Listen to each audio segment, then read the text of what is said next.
Welcome back to the Erica쇼. I'm your host, Erica Kang, and the guest of episode 49. Sorry we got the number kind of mixed up, but it had to happen for a certain reason.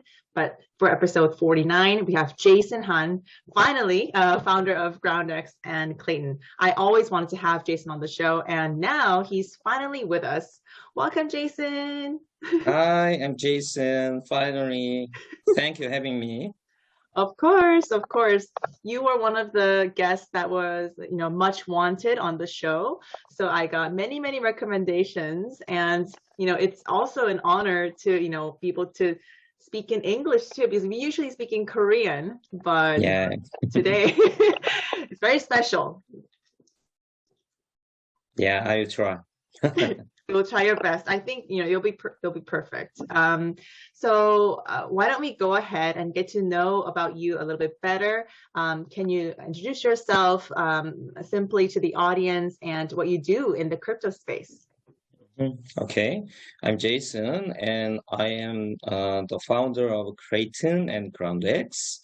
Actually, I am a serial entrepreneur. This is my third company. So I started my first company back in 2007, and that was a big data and cloud computing startup in Korea. That was the first cloud computing big data startup at that time in Korea. And then I sold that company to KT, Korea Telecom. And then I co-founded Future Play. It is tech-centric accelerator and venture capital. So, and then I invest in several, maybe 40 or 50 tech startups in Korea and Asian regions and US. And then I realized I love to start my own business. So, and then I decided to start my own startup again. And at that time, I studied blockchain and cryptocurrency. That was 2017.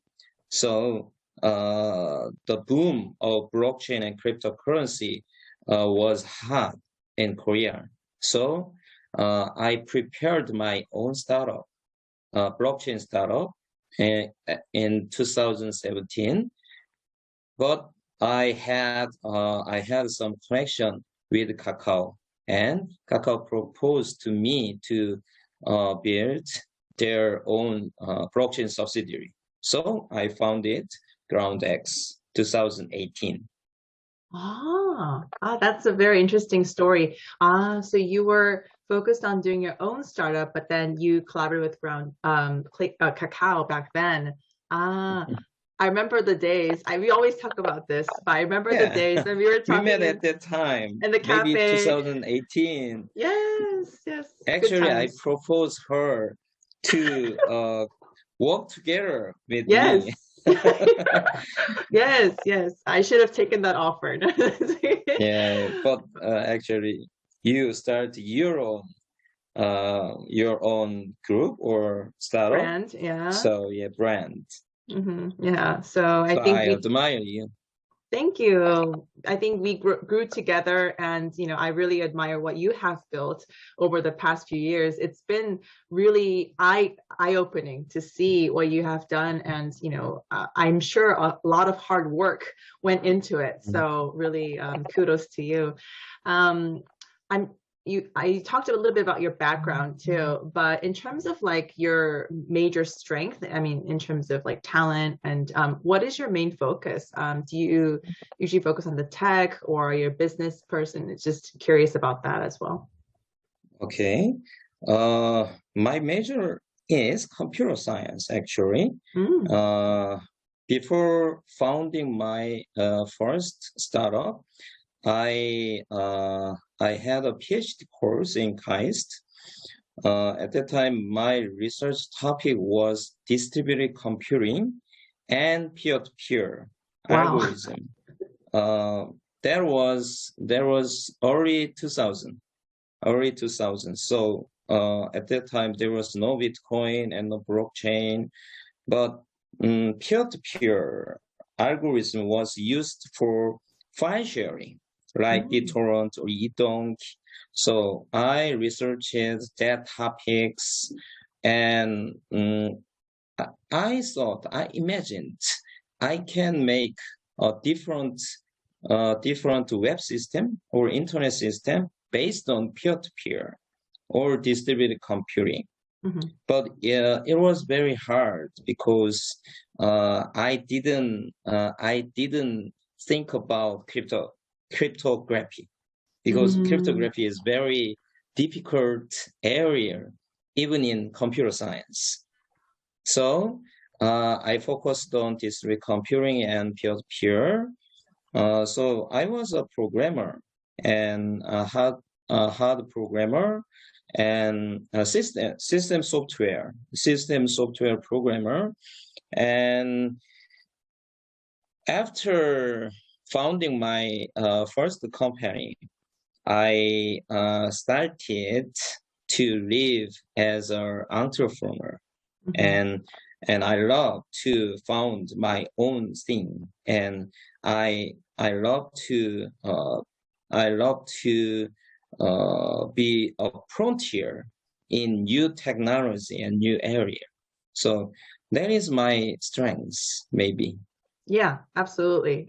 You have a very clear background and very, like, I guess, like the best background, I think, to work in crypto, which I also respect. And you're a serial entrepreneur, and you said you really love to found your own project. And crypto was definitely a boom in 2017, and I think the whole trend was just getting pretty big.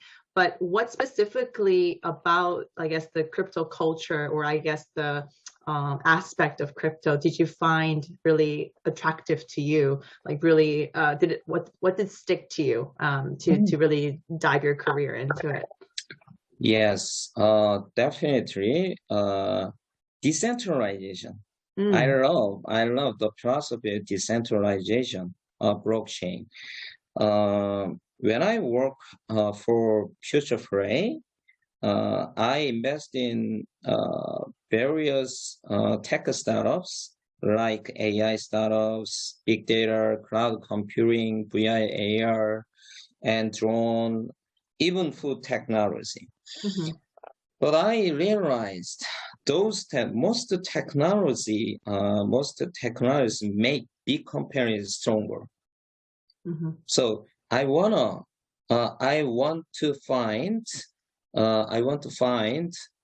new technology help people, not big companies, and make the world more fair, more even.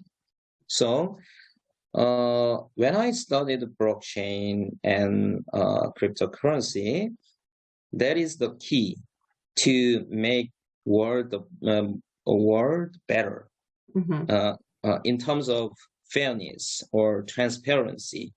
So and the key of blockchain is decentralization. So I thought I can implement new type of organization and also new type of service, internet service based on blockchain. So it makes the world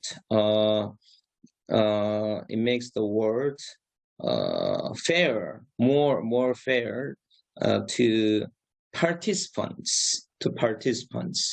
So at that time, I thought I can design a perfect token economy based on blockchain, and then I can start new service to bring the people and share the profits to people. So I prepared my own startup with this philosophy back in 2017. Absolutely. I think what really draws us to the crypto space, the whole point of focusing on the individual power and the ownership aspect. So I think that's really interesting. Yeah. Thanks for sharing your insights. I'm sure, like, I think you have mixed opinions on this too, but I mean, decentralization is not like perfect in this crypto space right now. And especially when you're working with, you know, a big corporation like Kakao, right? It's not easy, right? Always. There are many conflicts of interest. And I believe, you know, I'm sure that you face many challenges on the way, especially in the beginning stage. Can you kind of share with us like your whole journey at GroundX and, you know, what kind of challenges you may have faced on the way and what achievements also that you really thought really stands out in your career at GroundX? Yes, GroundX journey was not easy. It was not trivial. It was very tough. When I started GroundX, I didn't realize it is too difficult. Yes, but it's very difficult because it is not a startup. Right. It is very big company, actually, and you have to think about think that there is no big companies in this crypto space to launch their own public blockchain. Right. So Kakao is the only big companies to launch their own public blockchain. So I think current blockchain space, there is a lack of regulation and also some rules on accounting or legal perspective. So, but big companies have to consider those aspects: accounting and legal framework, and also those things. Because if they don't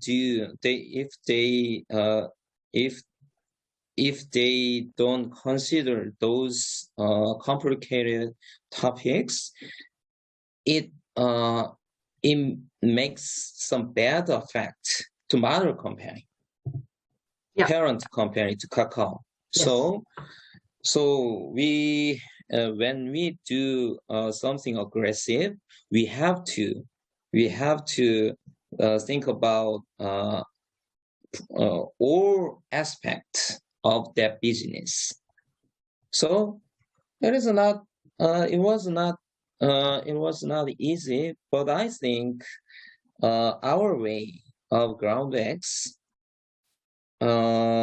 it creates new way to start crypto business. And nowadays, many Korean big companies started their own crypto business, and we become the reference of their companies, because we already experienced all full spectrum of crypto business in big companies. So maybe we our path of crypto business in big companies will be good reference to other Korean big companies.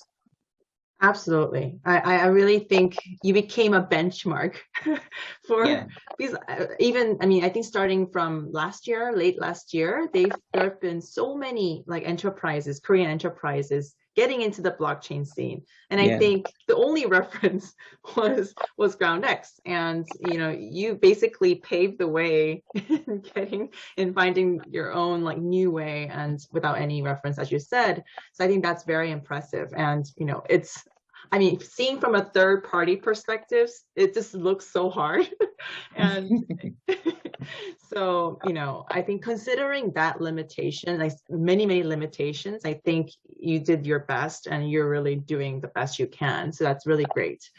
And I mean, just talking about current like status of Klaytn GroundX, I mean, I can see like the NFT boom is just going crazy, and every I was game, surprised. I mean, you started the entire trend because I remember like seeing on your feeds and your interest in NFTs, like it was very evident, very clear that you really fell for, the NFT boom. And what really, I guess, like, how did that all begin? Because the focus is really clear now, it seems like, and it became a hot platform for Korean NFT projects. Why do you think that is? And, what did you work on to make that happen?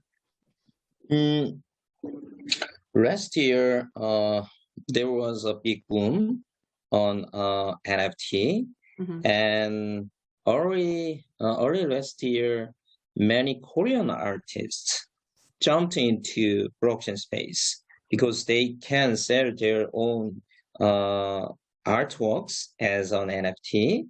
So for the first time, they tried their NFT on Ethereum. Yes, but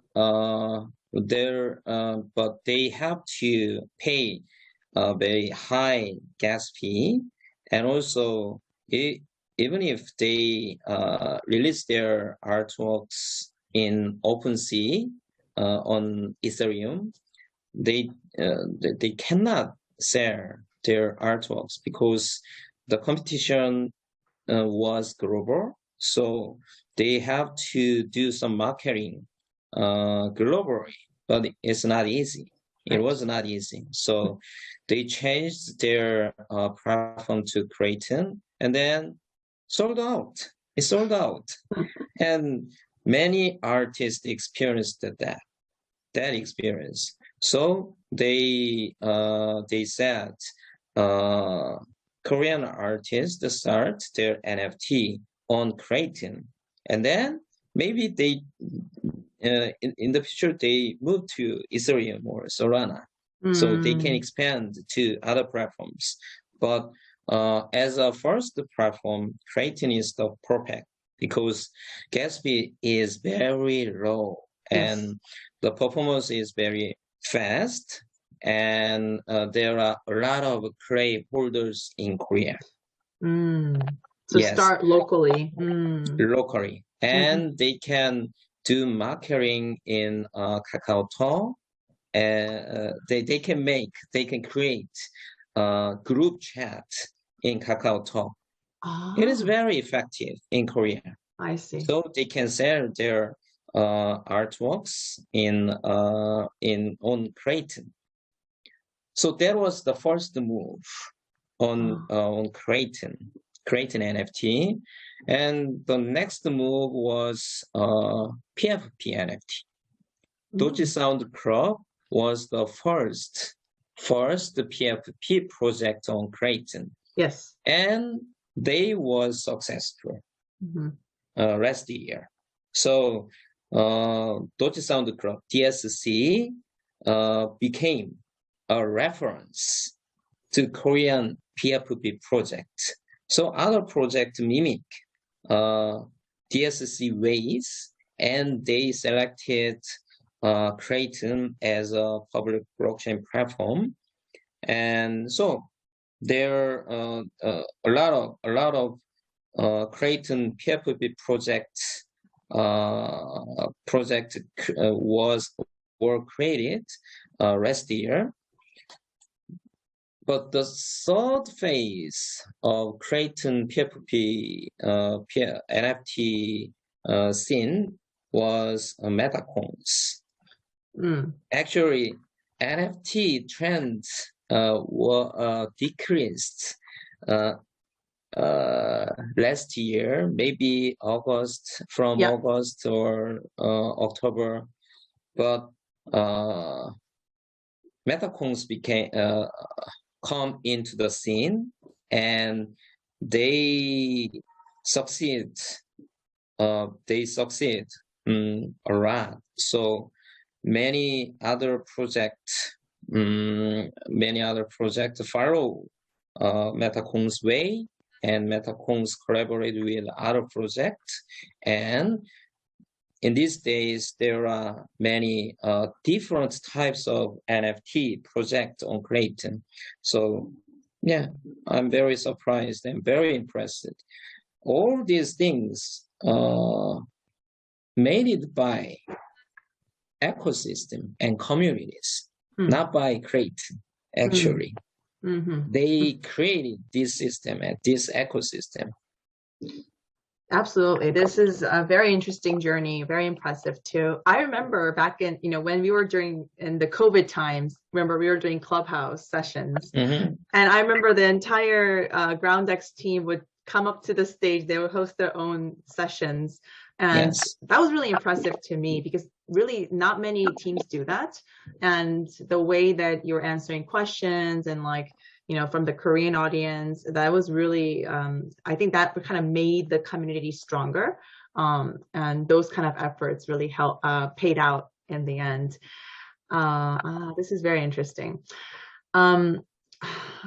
What do you think, because I know that Klaytn is focused also on going global. And I think a lot of global projects kind of look the other way. They want to come into Korea, for example. And I know that Kakao Klaytn has a big infrastructure, very strong infrastructure locally.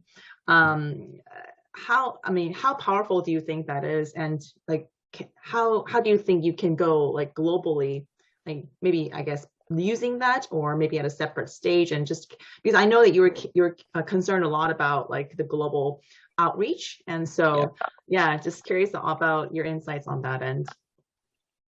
We want to be global, but it's very difficult, to be frank. There are a lot of good platforms out there. So we have to compete with them, or we have to collaborate with them. So current Klaytn strategy to global strategy is we will make some collaboration with other platforms, other major platforms, especially we are focusing on Ethereum. So originally we compete with Ethereum, but right now we don't want to compete with Ethereum because we adopted EVM. So Klaytn is 100% compatible with Ethereum. So originally we try to make our own functionalities rather than Ethereum. So compatibility was not perfect with Ethereum. So when if Ethereum developers want to develop Klaytn smart contract, they need to change their contract, and they cannot use existing development environment of Ethereum. But last month,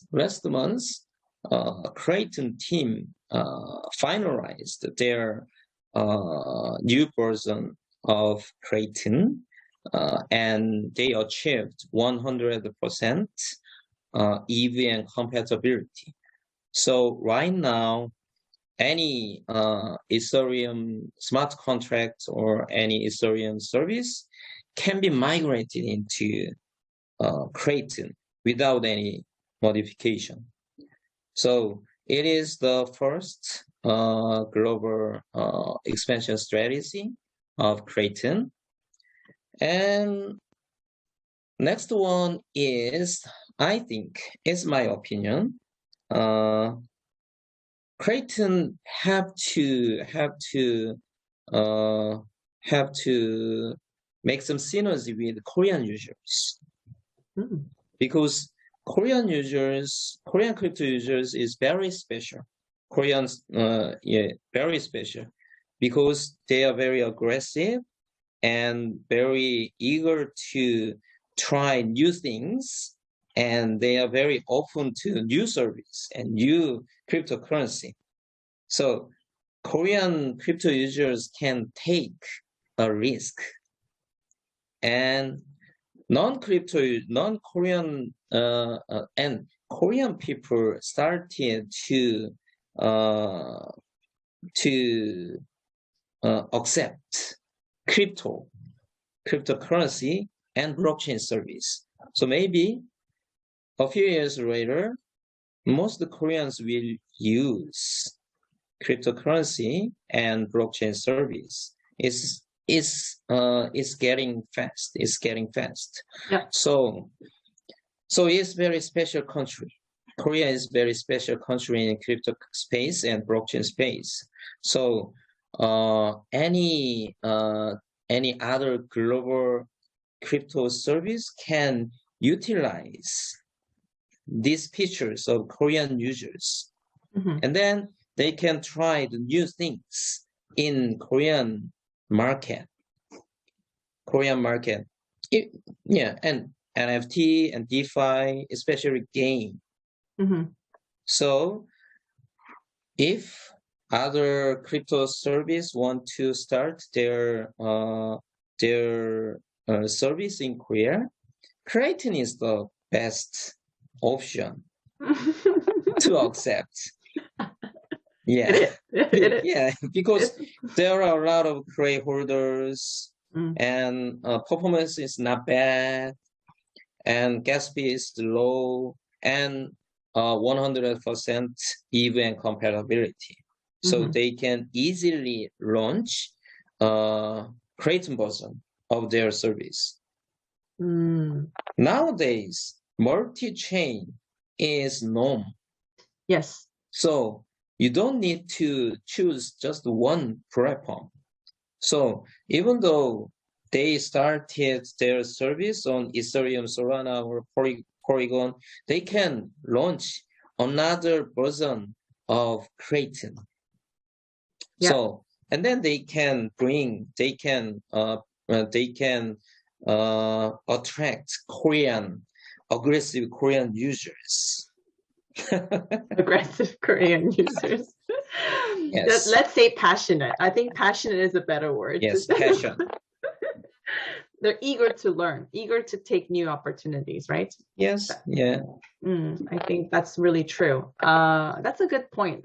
So Klaytn can be a good starting point for everything locally. I think it's really become a huge ecosystem in Korea, and it's very it cannot be ignored at all. So I think that's really great that what you're doing, what you have done over the past few years. It's been quite a journey for you. What are some upcoming, I guess, milestones that you can share regarding Klaytn? Is there anything that you can share with us, or anything that's coming up in 2022 or next year? Anything that you can think of? Yeah, actually, Klaytn is already moved to Singapore, and also already there are a lot of foreign employees in Klaytn. So Klaytn make an effort to be global, and they are participating in a global conference right now.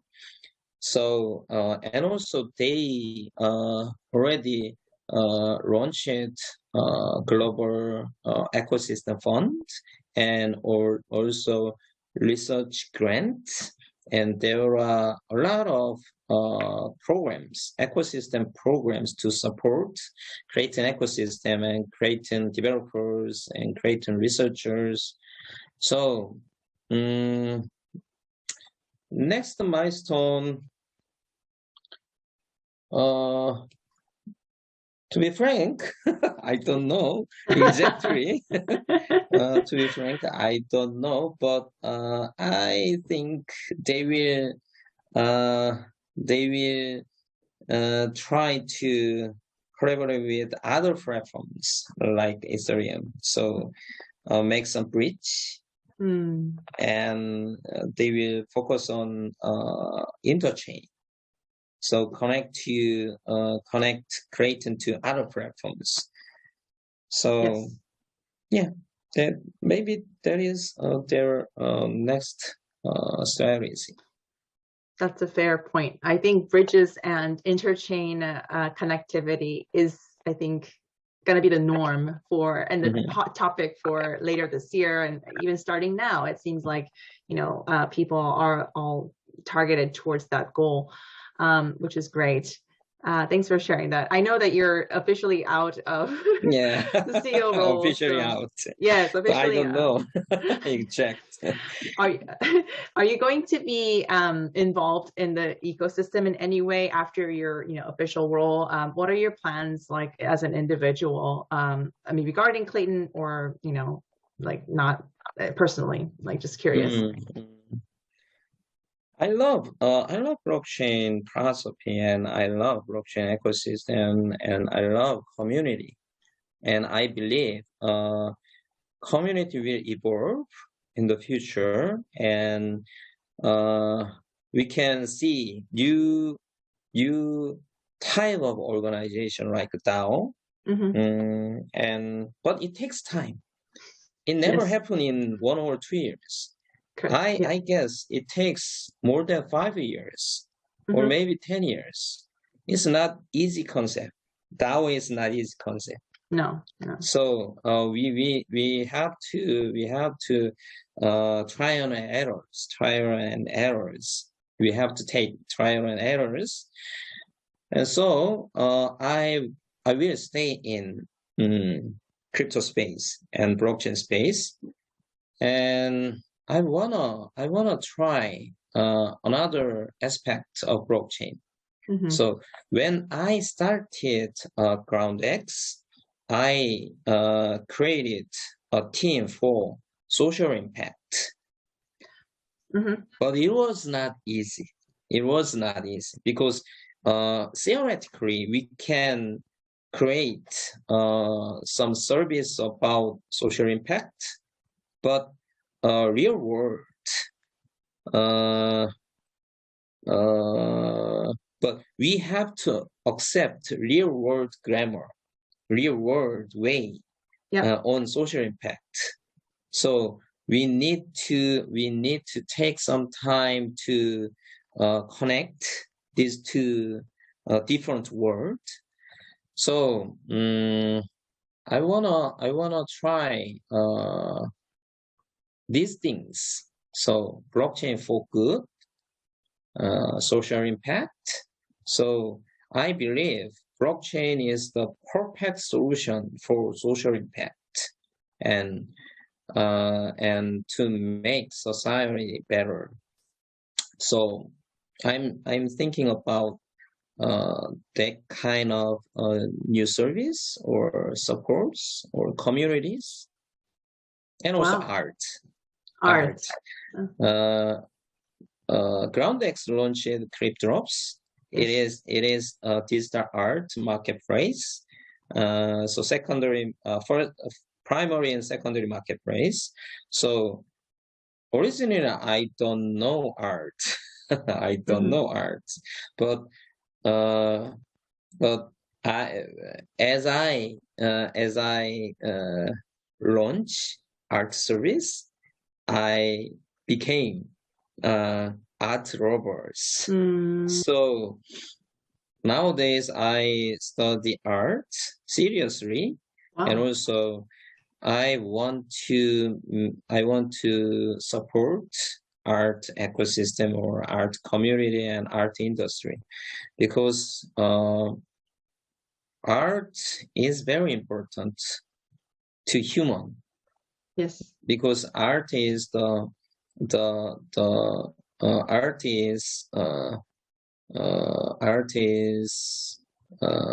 very important culture, and also the maximum of creativity. Art can create. Art can support human creativity in maximum. So, NFT will change art industry and art community totally. So I want to make new type of art industry or art community with NFT. Mm-hmm. It is not only digital artworks, but also physical artworks. We can apply NFT even to physical artworks. So I want to support and this art industry, and I want to develop some new type of art service. Mm-hmm. And wow. Buying art, buying NFTs. Already I collected a lot of NFTs. I'm sure. Hundreds of NFT artworks. So I became NFT collectors, art collectors. So yes. In the future, I can make my own museum, maybe exactly. Virtual museum. Yeah. For NFT. Mm-hmm, mm-hmm. It can be also physical too. So I look forward to your upcoming gallery.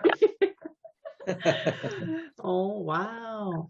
I mean, thanks for sharing your endeavors and your passions. I think it's going to be really interesting. And, you know, it's really great to have you in this space and with or without Klaytn. I think you'll also be floating in the Klaytn ecosystem as well, like as kind of the godfather, you know. But yeah, thanks for sharing all your journey and your honest insights. And do you have any last words, or I guess for the audience, or words of wisdom to share? I believe, as I said, I believe blockchain philosophy and decentralization, and also the future of organization and work. But it takes time. It takes time. It cannot be realized in short time, like 1 year, 2 years. So I hope crypto people or other people do blockchain things or blockchain business and crypto business in the long term, mm-hmm. Not just 1 year or 2 years.